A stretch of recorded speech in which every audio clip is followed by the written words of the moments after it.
கர்த்தருடைய பரிசுநாமத்திற்கு ஸ்தோத்திரம் உண்டாவதாக. இன்று கர்த்தருடைய வார்த்தை, அன்றியும் அவருடைய தீர்மானத்தின்படி அழைக்கப்பட்டவர்களாகிய தேவனிடத்தில் அன்பு கூறுகிறவர்களுக்கு சகலமும் நன்மைக்கு ஏதுவாய் நடக்கிறதென்று அறிந்திருக்கிறோம். ரோமர் 8வது அதிகாரம் 28வது வசனம். ஆமீன். கர்த்தர் நம்ம மேல ஒரு அன்பு வச்சிருக்காரு. எந்த மாதிரி அன்புனா, இந்த உலகத்திலேயே யாரும் காட்டாத ஒரு அன்பு. எப்படிப்பட்ட அன்புனா, அவரோட உயிரையே நமக்காக கொடுத்திருக்காரு. விலைக்கிரியமான ரத்தத்தினால் நம்மளை மீட்டு இருக்காரு.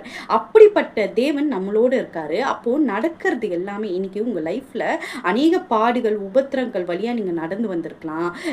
நான் என்ன சொல்றது, ஒரு மீளவே முடியாத துயரத்துல இருந்து நீங்க மீட்டு வந்திருக்கலாம். சில இழப்புகளை பார்த்திருக்கலாம், சில தோல்விகளை சந்திச்சிருக்கலாம், நிறைய காரியத்தை நீங்க கடந்து ஃபேஸ் பண்ணி வந்திருக்கலாம். அது எல்லாமே தீமைக்கல்ல, நன்மைக்கு என்று கர்த்தர் சொல்லுகிறார். எல்லாமே நன்மைக்கு. ஏன்னா அவர் நம்ம கிட்ட அன்பு கூர்ந்திருக்காரு.